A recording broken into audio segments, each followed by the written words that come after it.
안녕하십니까. 7월 7일 목요일 정례 브리핑을 시작하도록 하겠습니다. 먼저 미국의 북한 인권 침해자 제재 발표에 대해서 말씀드리겠습니다.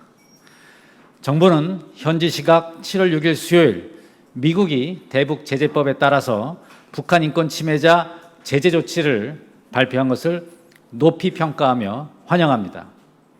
이번 조치는 개별 국가나 국제기구 차원에서 취하는 북한 인권 관련 최초의 제재 조치로서 대북제재법 발효, 대북제재 행정명령 발표, 자금 세탁 주요 우려 대상 지정 등에 이어 다층적이고 다면적인 대북제재를 지속 강화해 나가고자 하는 미국의 단호한 의지를 재확인한 것으로 평가됩니다. 특히 이번 조치를 통해서 북한 인권 침해에 대한 북한 정권 개인 및 단체의 책임성을 더욱 명확히 한 점에 주목합니다. 우리 정부는 앞으로도 북한 인권 개선을 위한 국제사회의 다양한 노력에 적극 동참해 나갈 것입니다. 다음으로 임성남 외교부 제1차관은 현지 시각 7월 14일 목요일 미국 호놀룰루에서 토니 블링컨 미 국무부 부장관, 스기야마 신스케 일외무성 사무차관과 제4차 한미일 외교차관 협의회를 갖습니다. 3국 외교차관은 북핵, 북한 문제 및 주요 지역 그리고 글로벌 협력 방안 등에 대해 포괄적이고 심도 있는 정책 협의를 가질 예정입니다. 아울러 이번 협의의 계기에 한미 그리고 한일 외교차관 간 양자 회담을 갖는 방안도 추진하고 있습니다. 한편 임성남 차관은 현지 시각 7월 8일 금요일부터 9일 토요일까지 폴란드 바르샤바에서 개최되는 나토 정상회의 계기 아프간 관련 회의에 참석합니다. 이번 회의에서는 2018년부터 2020년까지 아프가니스탄 군 경에 대한 국제사회의 지원과 역할에 대해 협의할 예정입니다. 임 차관은 국제사회의 대아프간 장기 지원의 중요성을 강조하고 아프간 군경 역량 강화를 위한 우리 정부의 지속적인 협력 의지를 표명할 예정입니다. 이번 회의 참석을 통해서 우리 국민의 해외 활동이 급증하는 상황에서 아프간 안정화를 위한 국제사회의 노력에 동참함으로써 테러리즘 및 폭력적 극단주의에 대한 선제적 대응은 물론 난민 발생 방지 그리고 인권 보호에도 기여할 것으로 기대합니다. 이상입니다. 그럼 질문을 받도록 하겠습니다. 네, 질문. 네, 아리랑 TV 권소아입니다. 우리 정부가 미국의 그 북한 인권 침해자 제재를 높이 평가한다고 하셨는데 그 김정은 위원장을 직접 제재 대상으로 지목한 부분도 높게 평가하는지 여쭤보고 싶은데 그 이유는 이제 북한이 이제 반발을 하거나 뭐 보복할 가능성도 제기되고 있는 만큼 이제 미국이 이렇게 강하게 나가면 오히려 비핵화를 이끌어내는 데 있어서 좀 우려가 되지 않은지 그 부분에 대해서는 정부는 우려 없는지 궁금합니다. 예, 그 부분에 대해서는 제가 두 가지 라인으로 답변을 드리겠습니다. 북한 문제에 관련해서 우리 정부는 국제사회와 함께 WMD의 문제가 있고 인권 문제가 있습니다.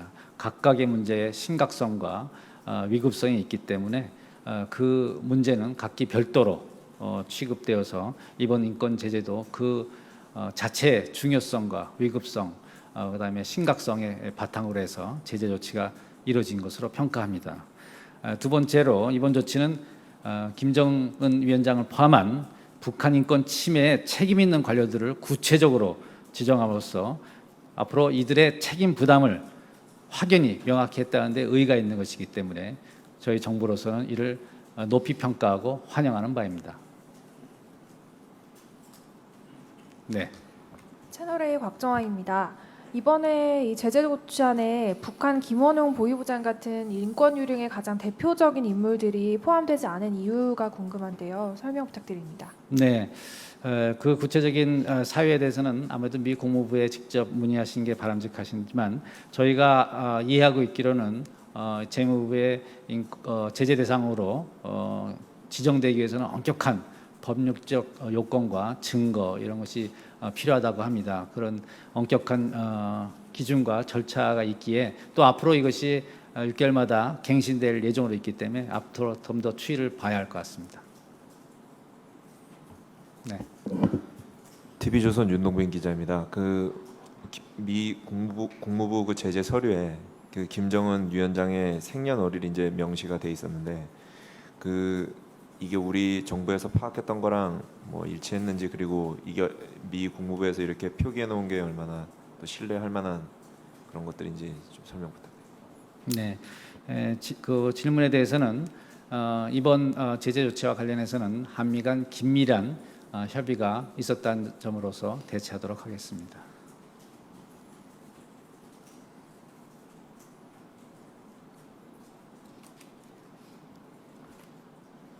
다른 내용이라. 예, 중앙일보 유지혜 기자입니다. 네. 그 한미 간의 긴밀히 이제 협의를 하셨다고 했는데 이 이야기는 김정은이 제재 대상에 올리는 데 대해서 중국이 거부 반응을 보일 것을 예상을 하지만 그것이 지금의 대북 공조 국면에서 중국이 이탈할 만한 것은 아니다라고 한미가 판단을 하셔서 김정은을 올린 것인지 궁금합니다. 네, 제가 좀 전에도 말씀드렸듯이 이 인권 문제는 그 자체로서 중요하고 심각성이 있기 때문에 미국은 또 대북 제재법이라는 그 법적 그 의무사항에 따라서 발표한 것으로 알고 있습니다. 따라서 이것이 어느 제3국의 그런 거와 관련된 것이 아니고 북한 인권 그 자체의 심각성과 그 위급성을 바탕으로 두고 취해진 조치로 알고 있습니다.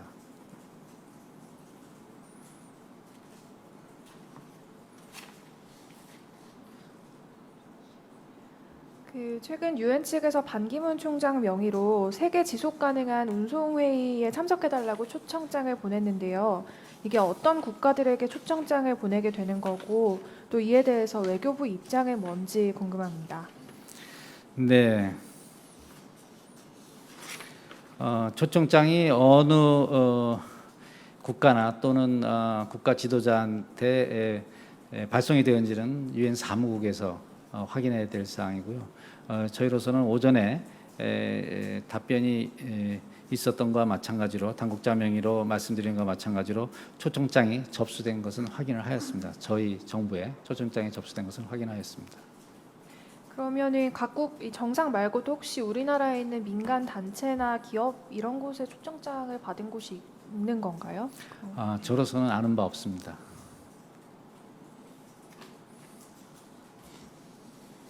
네.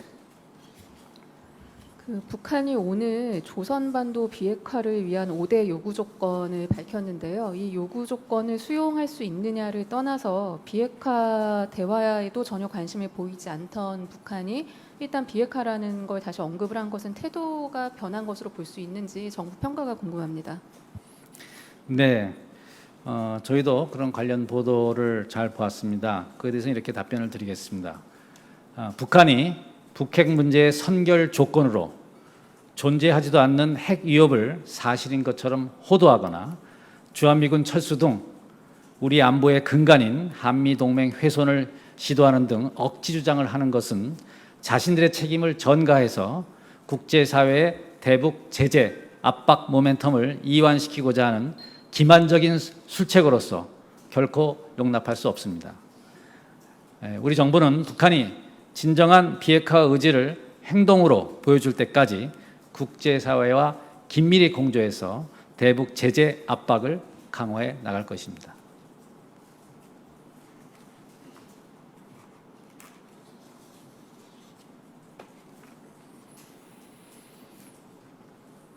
예, 감사합니다. 오늘 브리핑은 여기서 마치도록 하겠습니다.